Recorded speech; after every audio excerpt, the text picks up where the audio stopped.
Хэрлэн сумын 7 дугаар цэцэрлэгийн эцэг эхийн зөвлөл 2023-оос 24 оны хичээлийн жилд ажлын төлөвлөлтөө боловсруулахын тулд хүүхэд багчууд руугаа чиглэсэн ажил зохион байгуулъя гэж ярилцсан байдаг. Энэхүү ажлын төлөвлөгөөг боловсруулахын тулд эцэг эхчүүдээс багахан хэмжээний судалгаа авъя. Судалгаан дээр үндэслэж ажлын төлөвлөлтөө боловсруулъя гэж ярилцсан. Тус судалгаанд нийт 92 хүн амрагдсан бөгөөд судалгааны дүгнэлтэд цэцэрлэгийн гадна байрлах энэ модон тоглоом, гулсуур тоглоом бол хүүхдэд аюул эрсдэлтэй байна гэдэг зүйлийг илэрхийлсэн байдаг. Эцэгчүүдээс гаргасан энэхүү санал санаачлагыг дэмжин ажиллахын тулд бид нар төлөвлөгөө гаргаж ажиллалаа.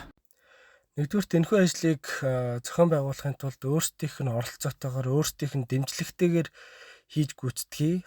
Хоёрдугаарт нийт эцэгчүүдэд энэхүү мэдээллийг хүргүүлж 80-аас дээш хувь дэмжсэн тохиолдолд хэрэгжилтийг хангаж ажиллахаар төлөвлөсөн байдаг. За ингээд бид нэр тоглоомынхоо төсвийг гаргахын тулд маш их судалгаа хийж хятад улсаас захиалаад авчруулсан байдаг.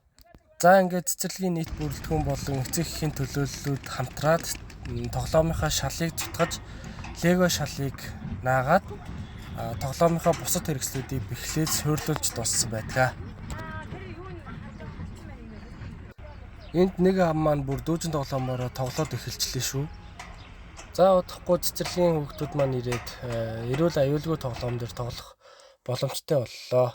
Мөн эцэг эхчүүд маань сэтгэл амар өр хүүхдүүдийнхээ ажралтайгаар тоглож байгааг хараад суухандаа. Тоглоомоо огсроод дууссан чинь 2-3 хүүхэд хашаагаар ороод ирлээ. Та нар тоглохоор ирүү гэж асуусан чинь тийм ээ бид нар урд байшингийн цонхоор харж агаад дуусгаж чинь хүлээгээд хүрээд ирлээ. Тоглож болох уу гэж биднээс асууж байсан. Мэдээж тоглож болгүй яах вэ? Welcome to